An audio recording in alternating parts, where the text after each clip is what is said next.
Hello friends, मैं संतोष पांडे आपका अपने YouTube channel SS online solutions में स्वागत करता हूं। हम लोग पढ़ रहे हैं जीके के साइंस पार्ट को और इसमें हम लोगों ने अभी पढ़ा दर्पण। दर्पण में समतल दर्पण, उत्तल दर्पण, अवतल दर्पण, प्लेन मिरर, कॉन्वेक्स मिरर और कॉनकेव मिरर, इस पर बेस्ड क्वेश्चन सॉल्व किया था हम लोगों ने प्रीवियस वीडियो में। और ये वीडियो उसी का नेक्स्ट पार्ट है जिसमें हम लोग मिरर पर बेस्ड कुछ और क्वेश्चंस को सॉल्व करेंगे। ये क्वेश्चंस ऐसे हैं जो पहले पूछे गए हैं और आगामी परीक्षाओं में नेक्स्ट जो एग्जाम्स आपके हैं उनमें भी पूछे जाने की संभावना है। बहुत इंपॉर्टेंट क्वेश्चंस है, तो ये वीडियो आपके लिए बहुत ही फ्रूटफुल होने वाला है। तो आइए देखते हैं हम लोग क्वेश्चंस को, क्या क्या क्वेश्चंस हैं। सबसे पहले जो हमारा क्वेश्चन नंबर 14 है, क्वेश्चन है सोलर कुकर में किस दर्पण का प्रयोग किया जाता है। सोलर कुकर ऐसा कुकर होता है जो सौर ऊर्जा पर बेस्ड होता है। तो कौन सा दर्पण प्रयोग किया जाता है? Which mirror is used in solar cooker. अब इसमें ऑप्शंस देखिए क्या क्या है, उत्तल दर्पण, अवतल दर्पण, समतल दर्पण। तो जो कुकर है हमारा वो सोलर कुकर है, सौर ऊर्जा पर बेस्ड है। तो कौन सा मिरर हम यूज करेंगे? ऐसा कोई मिरर जो लाइट को एक जगह कलेक्ट करेगा। जहां पर जो लाइट है वो एक जगह कलेक्ट होगी तो वहां पर हीट जनरेट होगी, तभी तो खाना पकेगा।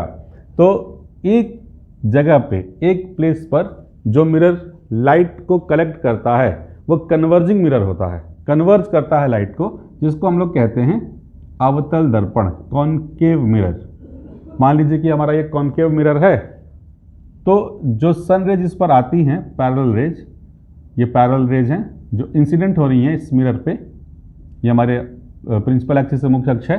तो क्या करता है ये मिरर, जो पैरेलल रेज आती हैं इनको एक पॉइंट जिसको हम फोकस कहते हैं वहां पर कलेक्ट करता है, एक पॉइंट पर कलेक्ट करता है। तो अगर हमने बर्तन को जिसमें खाना पकाना है फोकस पर रख दिया, जो हमारा अवतल दर्पण है, कॉनकेव मिरर है, इसके फोकस पर रख दिया तो ये रेज आएंगी और इसको कलेक्ट कर देगा ये मिरर फोकस पे और हमारा खाना पक जाता है आसानी से। तो जो हमारा करेक्ट ऑप्शन है वो क्या होगा? अवतल दर्पण, कॉनकेव मिरर। उत्तल दर्पण इसको डाइवर्ज करता है, फैलाता है, तो ये यूज नहीं करेंगे। और समतल दर्पण सिंपली रिफ्लेक्ट कर देता है, इसको भी हम यूज नहीं करेंगे। तो पहले वाले क्वेश्चन का जो सही आंसर है वो होगा अवतल दर्पण। ठीक है, आइए नेक्स्ट क्वेश्चन की तरफ चलते हैं। क्वेश्चन ये है, सड़क पर लगी बत्तियों में परावर्तक के रूप में किस दर्पण का उपयोग किया जाता है? Which mirror is used in traffic lights as a reflector. अब जो ट्रैफिक लाइट है, सड़कों पे जो लाइट लगी रहती है, जो सड़कों पे लाइट लगी रहती है यहाँ पे, इसमें हम कौन सा मिरर यूज करते हैं? तो सड़क पे जो लाइट लगती है उस पर हम कौन सा मिरर यूज करेंगे? जनरली वो मिरर यूज करेंगे जो लाइट को डाइवर्ज करता है, फैलाता है, फील्ड ऑफ व्यू बड़ा करता है। तो फील्ड ऑफ व्यू बड़ा करेगा, डाइवर्ज करेगा, वो कौन सा मिरर होता है? उत्तल दर्पण होता है। ये ऐसे रिफ्लेक्ट करता है। कौन सा मिरर? Convex mirror. तो जो हमारी लाइट है, ट्रैफिक लाइट्स है, उसमें रिफ्लेक्टर के फॉर्म में, रिफ्लेक्टर के रूप में कौन सा मिरर यूज होगा? उत्तल दर्पण, क्योंकि ये लाइट को डाइवर्ज करता है। अवतल दर्पण कन्वर्ज करता है, तो ये गलत हो जाएगा। सही ऑप्शन क्या है हमारा? उत्तल दर्पण। ठीक है, तो सड़क पर लगी बत्तियों में परावर्तक के रूप में किस दर्पण का उपयोग किया जाता है? उत्तल दर्पण, कॉन्वेक्स मिरर, याद कीजिएगा। नेक्स्ट क्वेश्चन देखिए, दर्पण के ध्रुव और फोकस के मध्य दूरी को क्या कहते हैं? The distance between pole and focus of a mirror is called. Option दिए गए हैं, वक्रता त्रिज्या, रेडियस ऑफ कर्वेचर, वक्रता केंद्र, सेंटर ऑफ कर्वेचर, फोकस दूरी, फोकल लेंथ। इनमें से कोई नहीं, नन ऑफ दीज। तो अगर आप मेरा लास्ट वीडियो देखे होंगे, नहीं देखे होंगे तो मैं डिस्क्रिप्शन में लिंक दे दूंगा, उसमें देखिएगा। हमने पूरा डिटेल में आपको पढ़ाया है, दर्पण के ध्रुव, फोकस, इसकी डेफिनेशंस बताई थी, तो हमने डिटेल में इसको पढ़ाया था कि क्या कहते हैं। एक बार अगर वो वीडियो देख लेंगे तो आपका क्वेश्चन कभी भी गलत नहीं होगा। तो डिस्क्रिप्शन में लिंक मिलेगा, आप उसको देख सकते हैं। फिलहाल आप यहाँ पर देखिए, दर्पण के ध्रुव, ध्रुव ठीक मिड पॉइंट को कहते हैं। अगर हम दर्पण का ध्रुव लेते हैं तो मिरर का मिड पॉइंट होता है। इसको ऐसे समझिए, मिरर कोई भी हो, कॉनकेव या कॉन्वेक्स। सपोज करिए कि ये हमारा कॉनकेव मिरर है, इसके ठीक मिड पॉइंट को हम कहते हैं ध्रुव, पोल। ठीक है, तो क्वेश्चन है, दर्पण के ध्रुव और फोकस, ये हमारी प्रिंसिपल एक्सिस होती है, यहाँ फोकस होता है, सेंटर ऑफ कर्वेचर। फोकस पोल और सेंटर ऑफ कर्वेचर के ठीक मिड में होता है, ठीक मिड में होता है। तो क्वेश्चन क्या है, दर्पण के ध्रुव और फोकस के मध्य दूरी को क्या कहते हैं? The distance between pole and focus. यहां और यहां के बीच की डिस्टेंस को हम क्या कहते हैं? तो बहुत क्लियर है कि फोकस पॉइंट और पोल के बीच की जो डिस्टेंस होती है ये फोकल लेंथ कहलाती है, फोकस दूरी कहलाती है। ऑप्शन क्या क्या है? वक्रता त्रिज्या, वक्रता केंद्र, फोकस दूरी। तो सही ऑप्शन क्या होगा? फोकस दूरी, फोकस दूरी। इसको याद करिएगा। फोकस दूरी क्या है? दर्पण के ध्रुव और फोकस के मध्य दूरी, the distance between pole and focus, pole and focus. सही ऑप्शन क्या है? फोकस दूरी, फोकल लेंथ। नेक्स्ट क्वेश्चन को देखिए, दर्पण के ध्रुव व वक्रता केंद्र के बीच की दूरी को क्या कहते हैं? The distance between pole and centre of curvature of a mirror is called. एक बार फिर डायग्राम देखिए आप, ये पोल है, ये सेंटर ऑफ कर्वेचर। तो यहां से यहां की डिस्टेंस जो होती है इसको कहते हैं रेडियस ऑफ कर्वेचर, वक्रता त्रिज्या। इसको आर से रिप्रेजेंट करते हैं। इसको हमने पहले समझाया है डिटेल में, आप उसको देख लीजिएगा वीडियो में। तो सही ऑप्शन क्या होगा? वक्रता त्रिज्या, सेंटर ऑफ कर्वेचर। ऑप्शन आपके पास कई सारे हैं, वक्रता केंद्र है, फोकस दूरी है, इनमें से कोई नहीं। तो एक बार फिर देखिए, दर्पण के ध्रुव व वक्रता केंद्र के बीच की दूरी को क्या कहते हैं? मीन्स की पोल और सेंटर ऑफ कर्वेचर की जो बीच की डिस्टेंस है उसको क्या कहते हैं? वक्रता त्रिज्या कहते हैं, रेडियस ऑफ कर्वेचर कहते हैं। इसको आप याद करिएगा, ये करेक्ट आंसर होगा। नेक्स्ट क्वेश्चन देखें आप, गोलीय दर्पण की फोकस दूरी और वक्रता त्रिज्या में क्या संबंध होता है? The relation between focal length and radius of curvature of a mirror is. आपके पास से चार ऑप्शन हैं, F is equal to 2R, F is equal to 3R, F is equal to R/2, F is equal to R/4। तो इसमें कौन सा आपका करेक्ट ऑप्शन होगा? एक बार फिर हम आपको बता दें कि हमने लास्ट वीडियो में ये डिटेल में आपको बताया था कि जो हमारा रेडियस ऑफ कर्वेचर है, यहाँ पर डायग्राम में देखिए, रेडियस ऑफ कर्वेचर है ये, और ये फोकल लेंथ है। हमने आपको बताया कि ठीक ये मिड में होता है, ये ठीक मिड में होता है। तो जो फोकल लेंथ है वो रेडियस ऑफ कर्वेचर का हाफ होता है। Means F is equal to R/2, ये सही ऑप्शन होगा। ये जो R है, ये रेडियस ऑफ कर्वेचर, ये फोकल लेंथ का डबल होता है। तो हम ये कह सकते हैं कि जो फोकल लेंथ है वो रेडियस ऑफ कर्वेचर का हाफ होता है। तो ये करेक्ट हमारा ऑप्शन होगा, बाकी सब गलत हो जाएंगे। F is equal to 2R wrong answer है, F is equal to 3R wrong answer है, ये भी रॉन्ग आंसर है। करेक्ट हमारा जो आंसर है वो F is equal to R/2। कभी कभी इसको ऐसे भी पूछ लेते हैं, R is equal to 2F। इसको क्रॉस मल्टीप्लाई करेंगे तो R is equal to 2F, ये भी ऑप्शन आपका हो सकता है। तो ये करेक्ट आंसर होगा। तो ये जो आपके क्वेश्चंस हैं, ये जो क्वेश्चंस हैं, ये जो 2-3 क्वेश्चंस नीचे वाले हैं, मतलब कि दर्पण के ध्रुव और फोकस के मध्य की दूरी को क्या कहते हैं? दर्पण के ध्रुव और वक्रता केंद्र के बीच की दूरी को क्या कहते हैं? और गोलीय दर्पण के फोकस दूरी और वक्रता त्रिज्या में क्या संबंध होता है? ये क्वेश्चन दोनों ही मिरर के लिए सेम ऑप्शन होंगे और सेम आंसर होगा, मतलब कि कॉन्केव मिरर के लिए भी और कॉन्वेक्स मिरर के लिए भी। तो इस तरह से इन क्वेश्चंस को आप याद करिएगा। आइए हम लोग नेक्स्ट क्वेश्चन की तरफ चलते हैं। तो देखिए, नेक्स्ट क्वेश्चन है, अवतल दर्पण की फोकस दूरी होती है, the focal length of concave mirror is. अब ऑप्शन क्या क्या हैं? धनात्मक, ऋणात्मक, शून्य, अनंत, पॉजिटिव, नेगेटिव, जीरो, इन्फिनाइट। तो अगर आपने लास्ट वीडियो देखा होगा जिसमें हमने अवतल दर्पण की फोकस दूरी और उसके ध्रुव के बारे में हमने बताया था, तो इसमें हमने बताया था कि अवतल दर्पण की फोकस दूरी ऋणात्मक होती है। क्यों होती है ये भी हमने बताया था। इसी तरह से नेक्स्ट क्वेश्चन भी आप इसी में देख लीजिए, उत्तल दर्पण की फोकस दूरी होती है, the focal length of convex mirror is positive, negative, zero, infinite, धनात्मक, ऋणात्मक, शून्य, अनंत। तो जो आप वीडियो देखेंगे जिसमें हमने फोकस दूरी बताया है दर्पण का, उत्तल दर्पण, अवतल दर्पण दोनों, कॉन्केव मिरर और कॉन्वेक्स मिरर दोनों के लिए, तो उसमें आपको एकदम क्लियर हो जाएगा कि किस दर्पण की दूरी धनात्मक होती है और किस दर्पण की दूरी ऋणात्मक होती है। पूरा डिटेल में बताया गया है और क्यों होती है ये भी बताया हमने। तो डिस्क्रिप्शन में लिंक आपको मिलेगा, उसमें आप देख लीजिएगा। फिलहाल आप यहाँ पर देखिए आंसर क्या होगा। अवतल दर्पण की फोकस दूरी याद कर लीजिए, अवतल दर्पण अगर है, कॉन्केव मिरर है, तो इसकी फोकस दूरी ऋणात्मक होती है, ऋणात्मक होती है। क्यों होती है ये आपको वीडियो में मिलेगा। उत्तल दर्पण की फोकस दूरी याद कर लीजिए, ये हमेशा धनात्मक होती है, पॉजिटिव होती है। तो ये दोनों क्वेश्चन हो गए। अवतल दर्पण की फोकस दूरी ऋणात्मक, नेगेटिव, उत्तल दर्पण की फोकस दूरी धनात्मक, positive. The focal length of convex mirror is positive. Next question देखिए। क्वेश्चन है, एक व्यक्ति अपने सामने रखे दर्पण में अपना बड़ा प्रतिबिंब देखता है, वह कौन सा दर्पण है? A person finds his image bigger in a mirror, which mirror is that? तो कई बार ये क्वेश्चन आ चुका है, अलग अलग तरीके से पूछा गया है।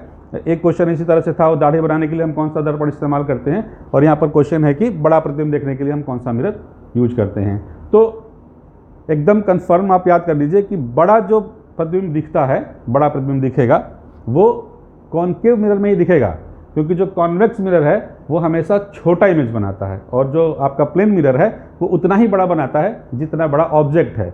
जो कॉनकेव मिरर है वो अलग अलग तरीके के इमेजेस बनाता है, छोटा भी बनाता है और बड़ा भी बनाता है। तो बड़ा बनाने का जो पॉसिबिलिटी है वो केवल कॉनकेव मिरर में है। तो जब भी बड़े प्रतिबिंब की बात होगी, बड़ा प्रतिबिंब कौन सा मिरर बनाएगा, तो वो हमेशा कॉनकेव मिरर होगा, अवतल दर्पण होगा। तो यहाँ पर ऑप्शन दिए गए हैं कॉन्वेक्स, प्लेन और कॉनकेव, तो हमारा सही ऑप्शन होगा कॉनकेव। इसको हम टिक करेंगे, याद कर लीजिएगा।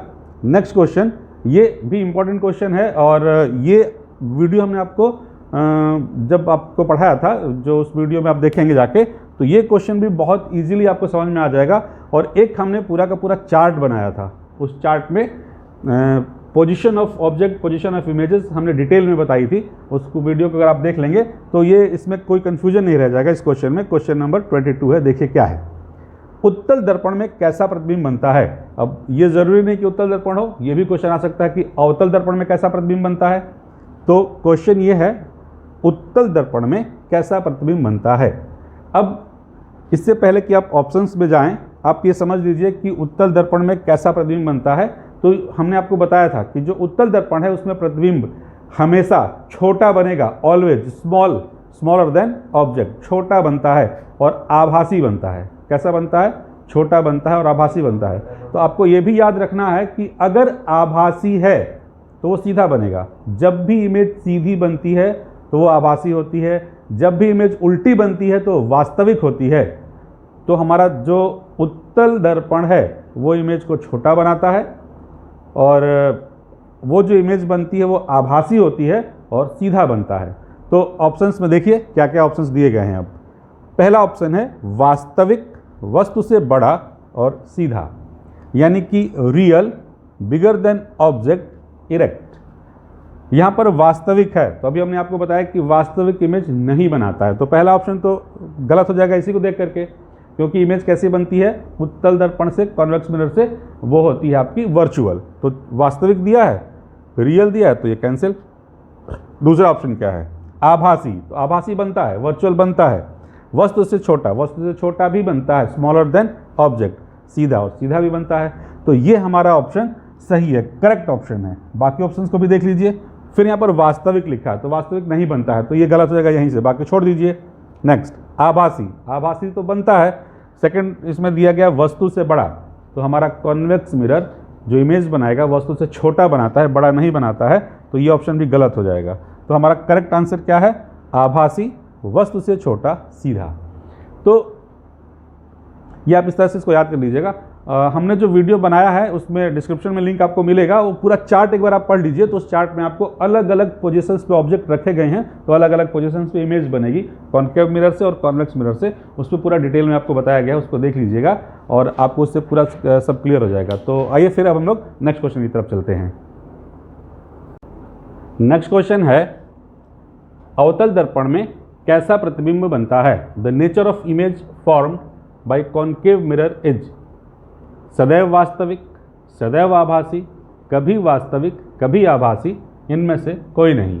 Always real, always virtual, sometimes real, sometimes virtual, none of these.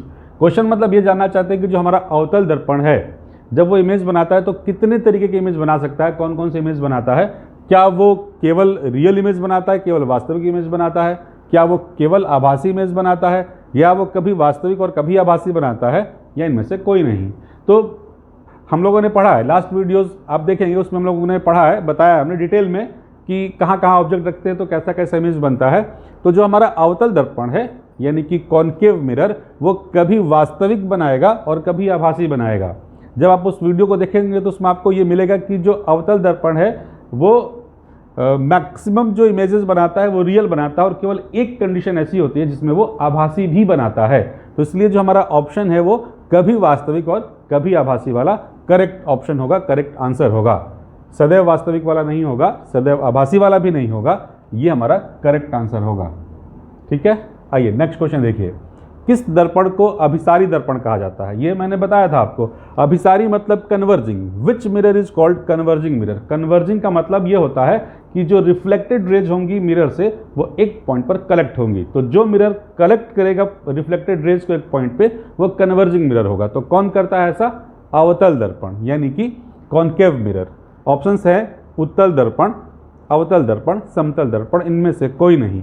तो कौन सा करेक्ट ऑप्शन है हमारा? अवतल दर्पण, कॉन्केव मिरर, क्योंकि यही क्या करता है, जो लाइट है, रिफ्लेक्टेड रेज है मिरर से, उसको एक पॉइंट पे, फोकस पे कन्वर्ज करता है, इसलिए इसको हम कहते हैं कन्वर्जिंग मिरर, अभिसारी दर्पण। तो आप इसको याद कर लीजिए, जो अवतल दर्पण है उसको हम कहेंगे अभिसारी दर्पण, कन्वर्जिंग मिरर। और इसके ठीक उल्टा नेक्स्ट क्वेश्चन है, किस दर्पण को अपसारी दर्पण कहा जाता है? Which mirror is called diverging mirror? तो डाइवर्जिंग का मतलब होता है वो जो रिफ्लेक्टेड रेज है उसको फैलाता है। तो ऐसा कौन करेगा मिरर? जो हमारा कॉन्वेक्स मिरर है वो रेज को डाइवर्ज करता है, फैलाता है। तो सीधा सीधा हमारा आंसर हो जाएगा उत्तल दर्पण, कॉन्वेक्स मिरर। किस दर्पण को अपसारी दर्पण कहा जाता है? उत्तल दर्पण को, कॉन्वेक्स मिरर को, इट इज डाइवर्जिंग मिरर। तो इस तरह से हम लोगों ने दर्पण से रिलेटेड ऐसे 25 क्वेश्चन को सॉल्व किया।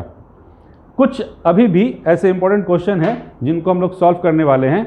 अभी हम आपको नेक्स्ट वीडियो में ये पढ़ाएंगे कि जो हमारा मिरर है उस मिरर के लिए जो रेखीय आवर्धन है, जो आपका लीनियर मैग्निफिकेशन है, वो क्या होता है। मैग्निफिकेशन आप नेक्स्ट वीडियो में पढ़ेंगे, वो रेशियो होता है ऑब्जेक्ट और इमेज का रेशियो। उस पर बेस्ड बहुत सारे क्वेश्चन आते हैं, तो वो वीडियो आपको हम पढ़ाएंगे उसमें, और फिर उस पर बेस्ड हम लोग क्वेश्चन करेंगे, वही बहुत इंपॉर्टेंट है। तो अगर ये आपको वीडियो पसंद आया हो तो इसको प्लीज़ लाइक कीजिए, शेयर कीजिए और सब्सक्राइब कीजिए। Thank you.